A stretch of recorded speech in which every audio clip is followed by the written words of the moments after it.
क्या आप जानते हैं कि कौन सा कर्म करने पर छछूंदर का जन्म मिलता है और कौन से कर्मों से व्यक्ति का जन्म गधे के रूप में होता है और ऐसे कौन से पाप हैं जिसे करने से गर्भ में ही व्यक्ति की मृत्यु हो जाती है और जो व्यक्ति धोखाधड़ी या छल कपट करते हैं वे कौन सी योनि में जन्म लेते हैं। तो दोस्तों, इस वीडियो में आप जानेंगे ऐसे ही कर्म के आधार पर मिलने वाले जन्म के बारे में, लेकिन उसके लिए वीडियो को पूरा जरूर देखें।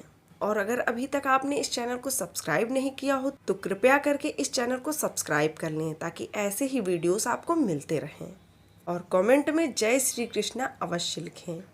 दोस्तों, गीता में लिखा है कि मृत्यु के बाद केवल शरीर नष्ट होता है, आत्मा कभी नहीं मरती। आत्मा अपने पुराने शरीर का त्याग करती है और नए शरीर को धारण करती है। गरुड़ पुराण में 84 लाख योनियों के बारे में बताया गया है, जिनमें सबसे श्रेष्ठ मनुष्य की योनि को माना गया है। गरुड़ पुराण में कर्मों के आधार पर जन्म लेने वाली योनियों के बारे में बताया गया है। आप जैसा कर्म करेंगे, आपका अगला जन्म उसी के आधार पर होगा। व्यक्ति को अपने कर्मों के आधार पर स्वर्ग या नर्क की प्राप्ति होती है। गरुड़ पुराण में ये भी बताया गया है कि एक व्यक्ति को कैसे कर्म करने से अगले जन्म में किस तरह जीव रूप में जन्म मिलता है। हिंदू धर्म में गरुड़ पुराण का अत्यंत महत्व है। इसे भगवान विष्णु का अंश माना जाता है। गरुड़ पुराण में भगवान विष्णु और उनके वाहन गरुड़ जी के बीच हुए संवाद का विस्तृत वर्णन है। इसमें विष्णु भगवान ने बताया है कि एक व्यक्ति को अपने जीवन काल में कैसे कार्य करने चाहिए जिससे व्यक्ति को अपने जीवन में सफलता मिल सके और अंत में मोक्ष की प्राप्ति हो सके। गरुड़ पुराण में ये भी बताया गया है कि व्यक्ति को उसके कर्मों के आधार पर अगले जन्म में किस प्रकार के जीव के रूप में जन्म मिलेगा। तो आइए जानते हैं। गरुड़ पुराण के अनुसार जो व्यक्ति महिलाओं का शोषण करते हैं या उनके साथ दुर्व्यवहार करते हैं, वह अगले जन्म में भयंकर रोगों से पीड़ित हो जाता है। और जो व्यक्ति गुरु की पत्नी के साथ दुराचार करते हैं, उन्हें कुष्ठ रोग झेलना पड़ता है। गरुड़ पुराण में ये भी बताया गया है कि बड़े भाई का अपमान करने वाले व्यक्ति को कौध नामक पक्षी के रूप में जन्म लेना पड़ता है और 10 वर्षों तक उसको इसी योनि में रहना पड़ता है। तब कहीं जाकर उसे मनुष्य योनि में जन्म मिलता है। धोखा देने वाले लोग।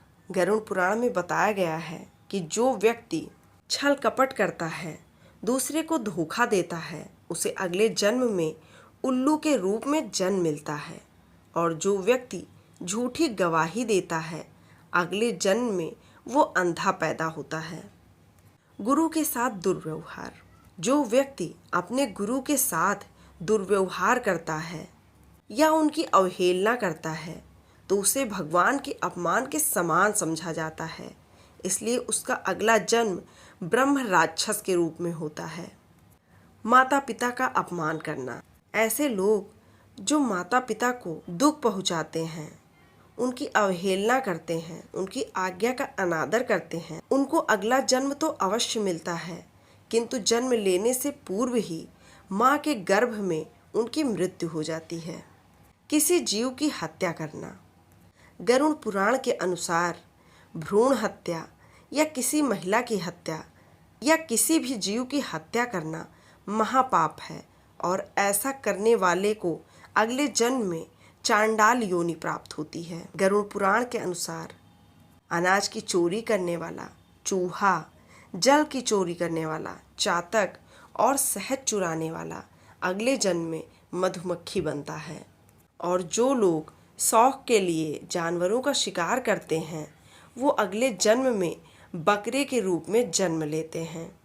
और अगर कोई मृत्यु के समय भगवान का नाम ले तो वो मुक्ति के मार्ग पर अग्रसर हो जाता है।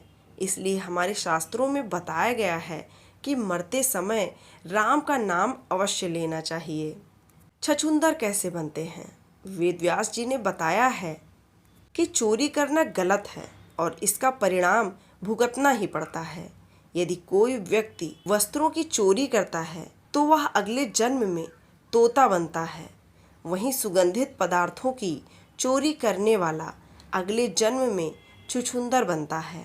इसलिए कभी भी चोरी नहीं करनी चाहिए।